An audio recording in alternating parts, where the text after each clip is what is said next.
Thank you, Michel. The seat is warm for you. Yes, thank you very much. The presentation was very pop with the colors that we had up there, I'm sorry. but it worked very well. Thank you very much. Okay, keep your questions. After the speakers, we will have the Q&A, and you will be able to ask every single one of them your questions. The next speaker we have is Isabelle Fauvele. She is the CEO and founder of Initiative France. She scouts material, develops concepts, conducts tailor-made researches, and adapts for screen. She works for a consulting company in the development of projects. The title of your speech is 23 Years Doing a Job That Doesn't Exist. Very interesting, and a warm welcome to you. Thank you.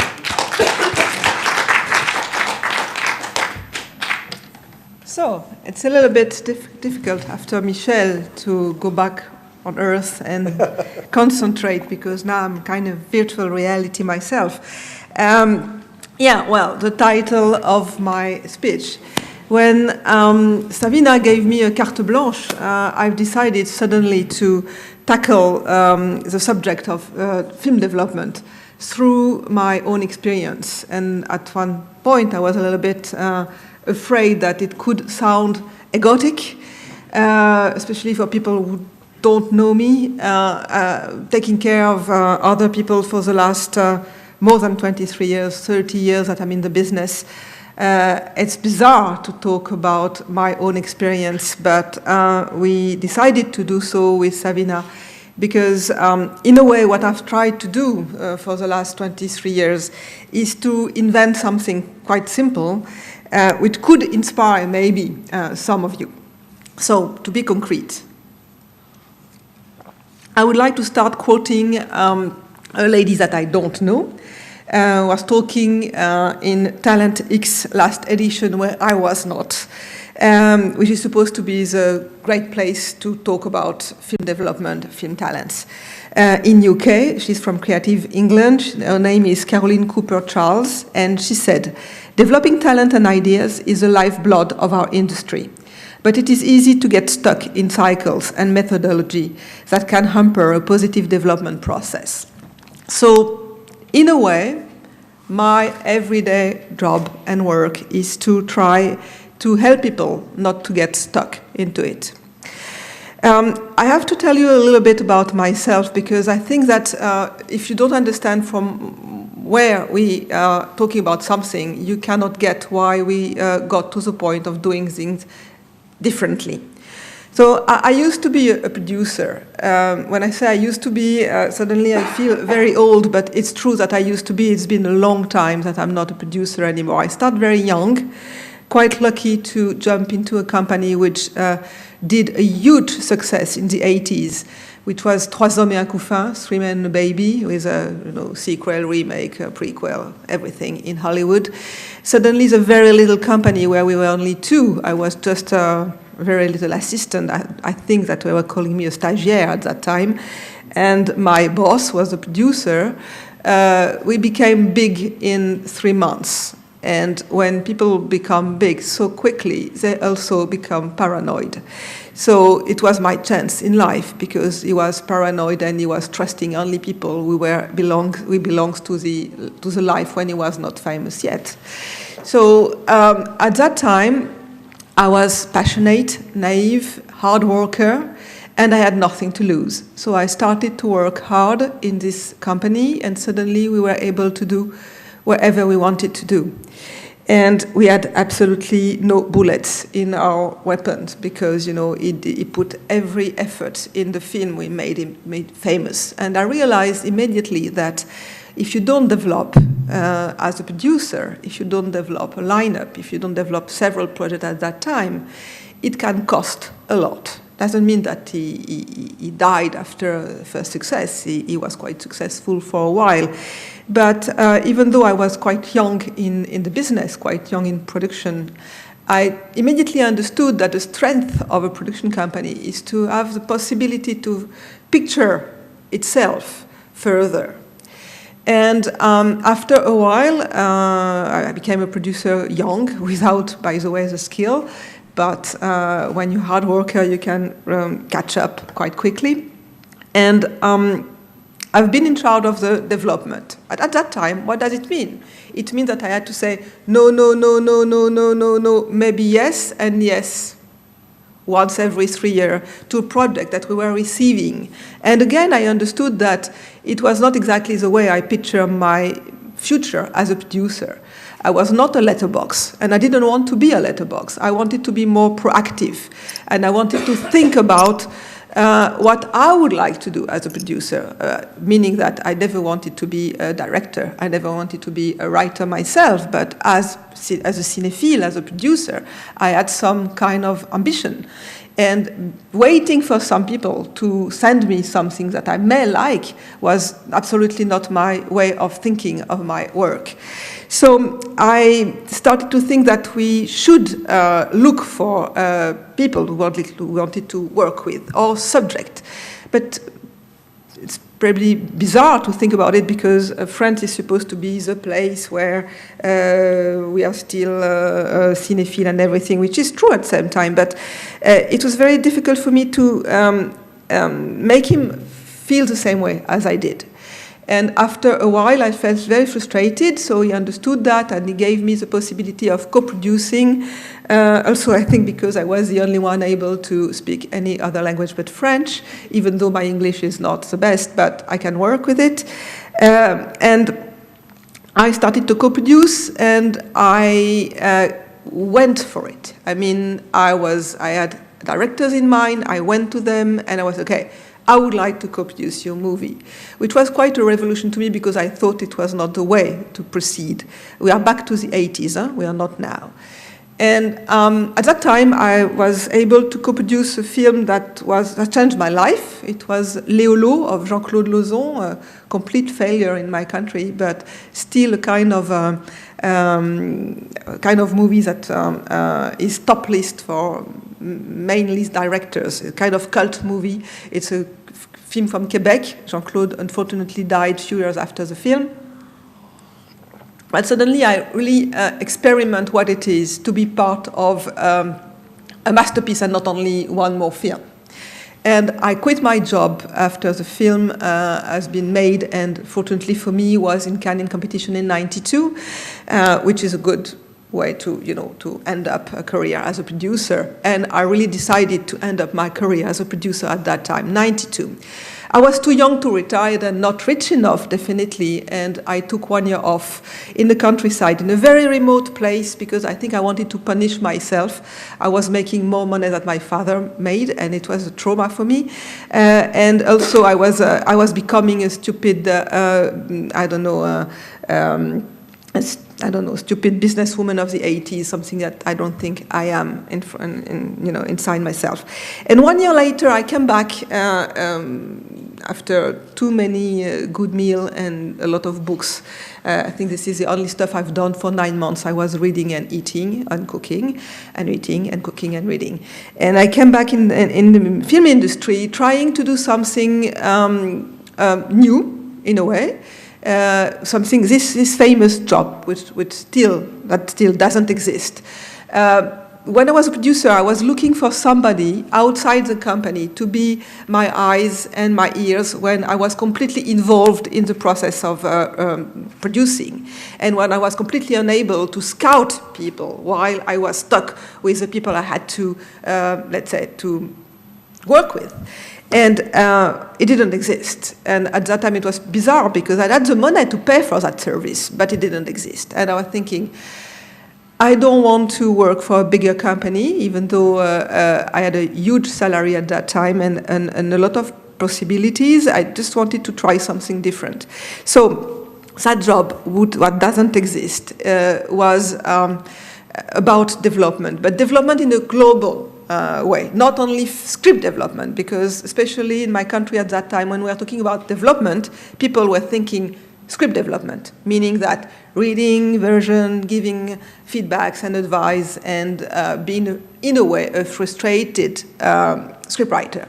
No, it was not my way of thinking about it. My way was to think about trying to provide not only to the industry but to individuals what they need when they are all alone during this long journey of development. Because as you're a professional in the room, you know that to develop a movie, and several movies the same, by the way, but to develop a movie, it takes from 3 years to 10 years. You know, first feature film, it's more or less 7 years. If you're lucky, it could be quicker, but it's a long journey. And most of the time, you're alone, meaning that to dialogue with yourself for such a long period of time, it's really a waste for many reasons. But you just, you get stuck. You don't know if you have to carry on. Sometimes you carry on because you think that after 3 years, it would be stupid to quit. You don't know how to recycle. You cannot really trust people around because you feel like they've got an agenda. So maybe they will say it's good or it's bad for bad reasons. And so you need somebody to dialogue with, which can be an advisor, which can really have a vision regarding you. Because, you know, sometimes also when you are stuck, you don't have a vision. You cannot picture yourself in 3 years until you cannot picture your film in 3 years, 7 years, 8 years. And the market is pressuring you, you know, telling you what to do, what not to do, when nobody knows what to do. Because if they knew what to do, we'd all be rich, you know, because, of course, if we knew what the audience would like to see in 7 years, it would be easy to develop exactly what they want to see, even though it would be bizarre, because I think that creativity doesn't obey that rule all the time. But of course, when we talk about cinema, we talk about a very different experience of cinema. And I have nothing against commercial movies. You know, I'm not this kind of French who are really like overplaying the author against the others. No, what is an author to me? You cannot decide to be an author. You do films, and if you have something special, something which is very unique in a way, you are an author, even though your subject is very commercial. And the opposite way around, definitely, you know. You can't decide to do this stupid story about you and yourself if it's not because you are doing this that you are an author, but it's probably very clear to you. So when I started to work, my idea was to provide to the creative team, which normally are directors, producers, and scriptwriters, but at that time, scriptwriters were missing. There were only few available. At that time, I'm talking about my country only. Now, thanks God, I'm working 60% outside my country, 40% inside my country. It's more international vision that I had at that time. But still, the industry is quite strong, and I cannot split in the soup, as we said in French. It was quite comfortable to be based in Paris. And then the first need that people had around me is to find the right scriptwriter. And I remember we had 5 names, 4 very big names, unreachable for young directors and young producers. And we had to think in a different way how to put scriptwriter together with a director. Some author-director were more scriptwriters than author-director, but they had to be convinced of that, you know, convinced that it would be good for them to work as scriptwriter and not only to claim for being directors themselves, you know. And I went to theater as well to find some dramaturge in order to join teams, and I did the same with literature. And suddenly, TV, I've never worked on TV, but TV suddenly rescued us because they started to produce more, and scriptwriters were definitely not the same person as the directors. So I scouted in that area. So after scouting writers, scriptwriters, and I was doing a lot of casting, something that was bizarre apparently for people. You know, my clients were coming with a script or with few pages or with an idea, and they wanted me to cast the right scriptwriter. It was very challenging, and I really loved it for many years. Now I'm a bit sick of it. I'll just scout when I have to scout outside my country, when I have to scout international talents, and that's also why it's so challenging to be part of TFL, because this is where you meet the right talent in order to work with in development later on. Anyway, after scouting talent, or meanwhile, I had also the idea that not everybody has tons of idea for your next movie. It's not because you don't have the idea of the next one that you are less an author. It means that sometimes you explored already the subject that you have in mind and you need new source of inspiration. And of course, definitely, literature is a huge source of inspiration, but it's quite difficult to find your way because, it's like a forest, there are many, many, many trees, and if nobody show you the way, you can miss the tree which fits with your needs. So suddenly I train my people at the office to identify which book can fit with the need of a filmmaker. And of course, not one type of filmmaker, but many different types of filmmakers and producers as well, because for a producer to start with an adaptation, put himself in a better position in terms of creativity. He can go to a talent with a book and propose something to him which fits with his needs and which also help him to have a more wide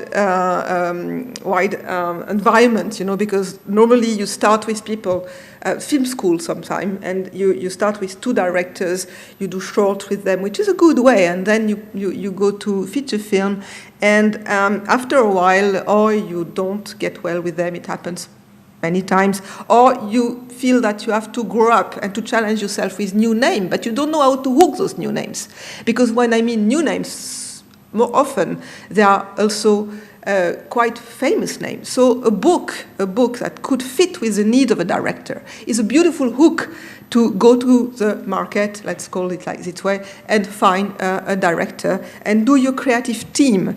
So it was also, the idea of my company was also how to have the feeling of the new trends, because there are some tendencies, and when we are completely stuck doing our movies one after the other, we have no distance, so we don't understand what's going on, and it's the same for me. When I was listening to Michel, I said, God, how come I didn't think about it, even for my own knowledge, and company, because we are so focused and so obsessed about what we're doing, and I'm still a hard worker. This is maybe what I still have in common with little Isabelle 30 years ago. I'm still passionate and I'm still a hard worker. I'm maybe less naive, but sometimes I'm wondering because I get so pissed off that I'm probably very naive at the end.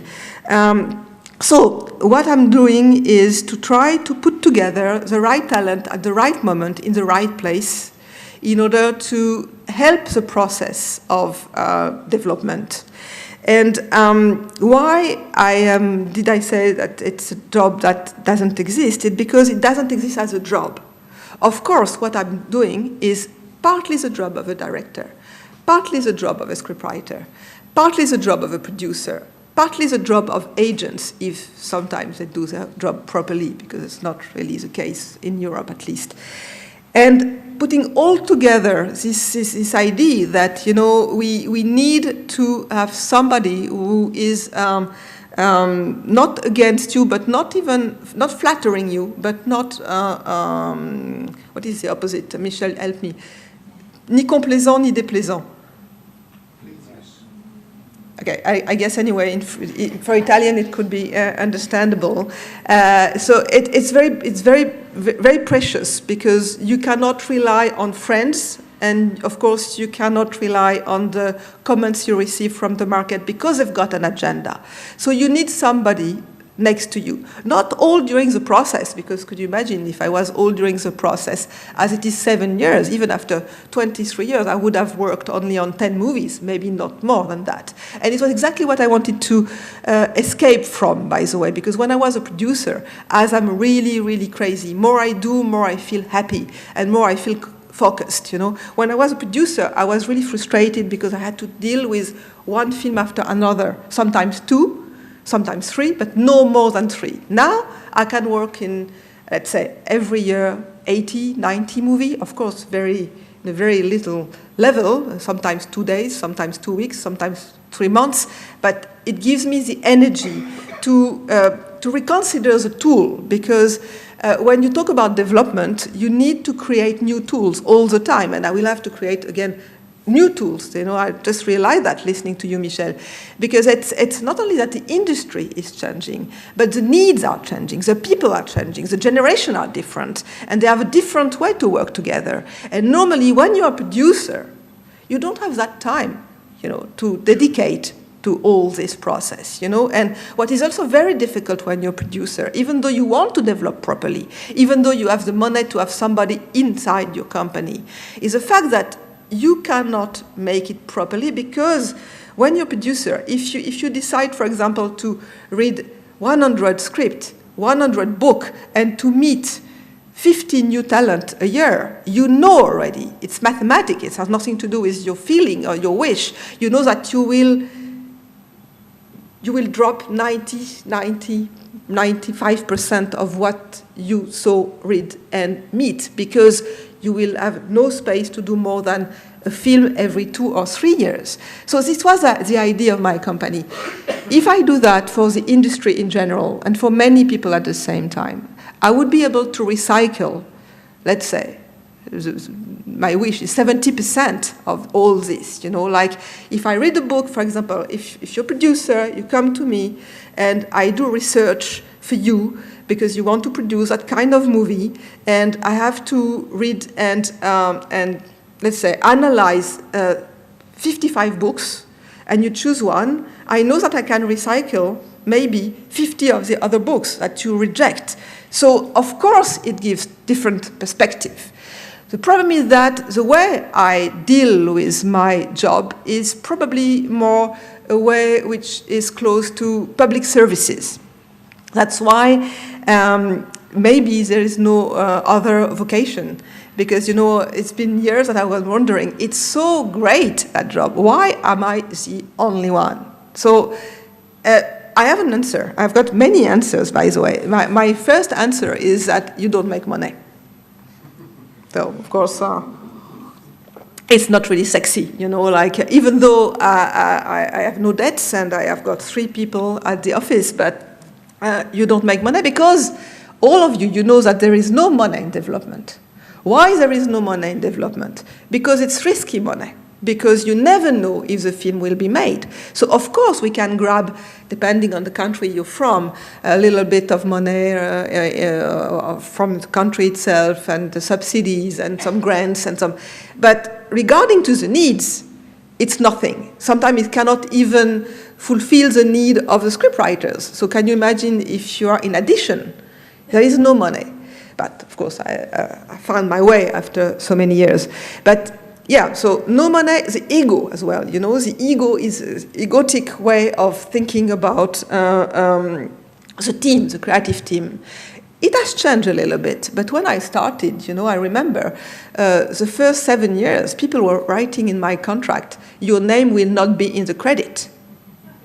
Okay, it's fine for me. If I still have the ego of a producer, I would remain a producer. It's the only job that I really know how to do, by the way. Maybe not anymore because it changed a lot. But at that time, I knew my job.